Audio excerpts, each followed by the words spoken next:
Good morning students. Siddhi Hindi Vidyalaya के इस online classes में आपका हार्दिक स्वागत है।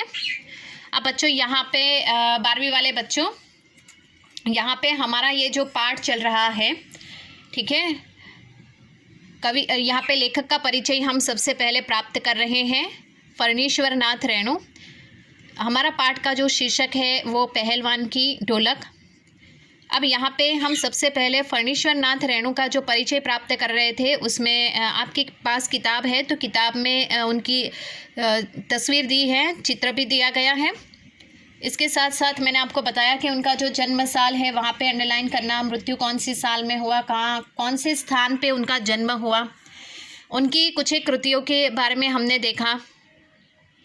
इसके साथ साथ यहाँ पे हमने ये भी देखा कि वो किस प्रकार से यहाँ पे उनकी जो प्रचलित कृतियाँ हैं, जिसमें मैला आंचल, ठीक है, तो मैला आंचल उनकी बहुत ही विशिष्ट प्रकार की कृति है। इसी पाठ के दौरान हम उसकी चर्चा करेंगे, ठीक है। तो कहानी थोड़ी सी लंबी है, लेकिन ये पाठ जो पहलवान की ढोलक हम पढ़ने वाले हैं, उस पाठ के साथ एक जगह पे उसको जोड़ा जाता है, तब मैं आपको वो कहानी सुनाऊंगी। क्योंकि पाठ के साथ अगर कहानी हम उसके साथ जुड़कर सुनेंगे तो और ज़्यादा मज़ा आएगा। अब यहाँ पे बच्चों, जो साहित्यकार है फणीश्वर नाथ रेणु, उनकी जो मैला आंचल ये कहानी है वो लोक नायक के रूप में, लोक कथा के रूप में, लोकगीत के रूप में, लोकोक्ति के रूप में बहुत प्रचलित हुई।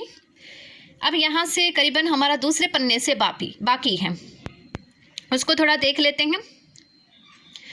अनगढ़ रूप में ही आती है कौन सी रचना? मैला आंचल उनके अनगढ़ रूप में ही आती है, इसलिए उनका यह अंचल एक तरफ शस्य श्यामला है तो दूसरी तरफ धूल भरा और मैला भी। स्वतंत्रोत्तर भारत में जब सारा विकास शहर केंद्रित होता जा रहा था, ऐसे में रेणु ने अपनी रचनाओं से अंचल की समस्या की ओर भी लोगों को ध्यान खींचा। उनकी रचनाएं इस अवधारणा को भी पुष्ट करती है कि भाषा की सार्थकता बोली के सहचर्य में ही है। सबसे पहले मैं बच्चों एक बात बता दूं आपको, ये भाषा और बोली दोनों अलग हैं। हम ये समझते हैं कि भाषा और बोली दोनों एक हैं, लेकिन भाषा और बोली दोनों अलग हैं। पहले मैं आपको ये बता दूं।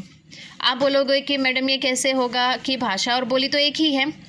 सबसे पहले मैं बता दूं कि जैसे कि उदाहरण के तौर पे गुजराती एक भाषा है, लेकिन गुजरात में हम अलग अलग जगहों पे जाते हैं, अलग अलग शहरों में जाते हैं, तो बच्चों हर शहर में आपने देखा होगा कि उनकी गुजराती बोलने की जो स्थिति, जिस प्रकार से बोलते हैं वो अलग होता है। जैसे कहीं और आप राज्य में जाओगे, भावनगर में जाओगे या सूरत की बोली आप गुजराती ले लो, फिर थोड़ा और कहीं और जगह पे जाओगे, वहाँ पे बोलते तो है सब गुजराती ही, लेकिन उनका जो जिस प्रकार से वो बोलते हैं, जो उनके शब्द होते हैं, उसमें बदलाव होता है।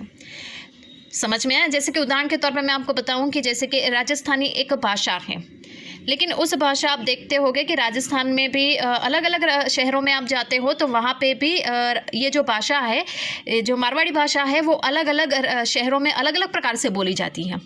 तो वो क्या हुई? उनकी बोली, और मुख्य जो रूप से होता है वो भाषा। अब समझ में आया? तो बोली और भाषा में दोनों में अंतर है, लेकिन यहाँ पे उन्होंने जिस प्रकार से अपनी भाषा को बोली के रूप में सहचर्या, यानी कि दोनों भाषा और बोली दोनों को यहाँ पे जोड़ा है इस पाठ के माध्यम से। उनका मुख्य उद्देश्य यह था कि जो लोग हैं, ये लोग कहानी के माध्यम से ग्रामीण स्थिति को पहचाने, क्योंकि आखिरकार शहर कैसे बने? गाँवों से तो शहर का जन्म हुआ।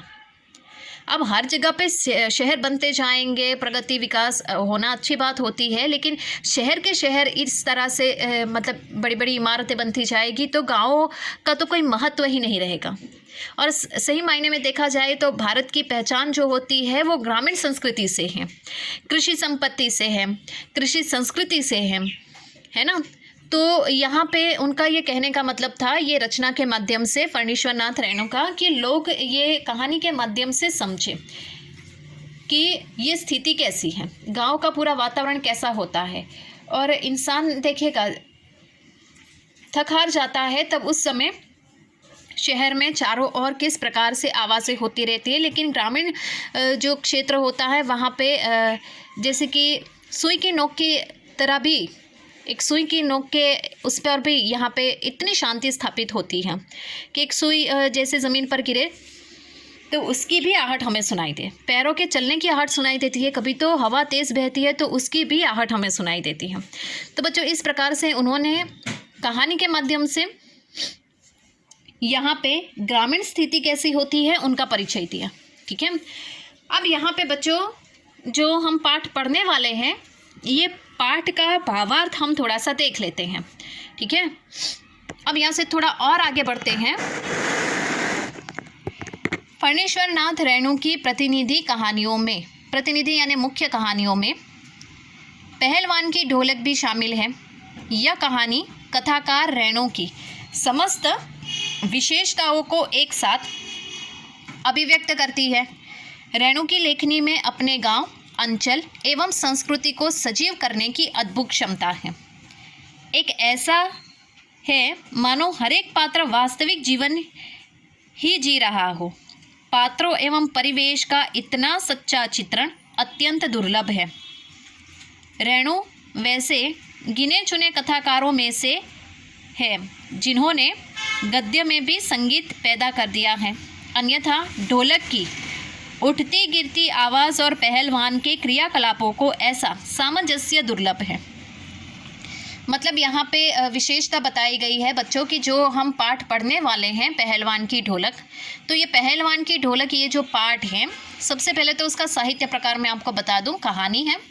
इस कहानी को फणीश्वर नाथ रेणु जी ने अर्थात लेखक ने इतना वास्तविक और सुंदर चित्रण किया है कि जैसे कि मानो हम जैसे जैसे कहानी पढ़ते हैं तो ऐसा लगता है जैसे सच में ये कहानी एक जीवित है, सच में ये कहानी के पात्र जिंदा है। हमारे आंखों के आगे पूरा वास्तविक चित्रण खड़ा हो जाता है। और कहानी में ढोलक की जो थाप है, जिस प्रकार से ढोलक बजता है, उसकी आवाज़ है, ऐसे भी शब्द लिखे गए हैं। तो वो शब्दों से मानो पूरी कहानी जीवित होती है, उसके बारे में उन्होंने बताया है। तो ऐसी कहानी यहाँ पे बहुत दुर्लभ होती है। और कहानी के क्षेत्रों में अगर देखा जाए तो जिस तरह से प्रेमचंद का नाम लिया जाता है, उसी प्रकार से यहाँ पे फणीश्वर नाथ रेणु का नाम भी विशेष प्रकार से लिया जाता है। तो कहानी में जो संगीत पैदा होता है वो पूरी कहानी को, जैसे ढोलक की थाप का जो संगीत है, पूरी कहानी को जैसे जिंदा कर देता है, जीवित कर देता है। और पात्र, ग्रामीण संस्कृति का इतना सुंदर समन्वय इस कहानी में उन्होंने किया है कि जैसे कि पढ़ते जाते हैं और पूरा चित्र हमारी नज़रों के सामने आता जाता है। तो बच्चों, आज के इस वीडियो में हम यहाँ पे भावार्थ अभी थोड़ा बाकी है तो यहाँ पे रुकते हैं। आने वाले नेक्स्ट वीडियो में हम इसके जो दूसरे मतलब नीचे का यहाँ से इन विशेषताओं के साथ यहाँ से जो बाकी है उसकी हम चर्चा करेंगे। ठीक है, तो इस प्रकार से बच्चों हम धीरे धीरे थोड़ा थोड़ा पढ़ के हम पाठ को समझने का प्रयास करेंगे। और पाठ देखा जाए तो ये कहानी के रूप में बहुत सुंदर है, जिसको पढ़ने में और समझने में भी हमको मज़ा आएगा। तो बच्चों, यहाँ पे आज की इस वीडियो में हम यहाँ तक देखते हैं, यहाँ रुकते हैं। नेक्स्ट वाले वीडियो में हम थोड़े और भावार्थ की चर्चा करेंगे। तब तक के लिए थैंक यू।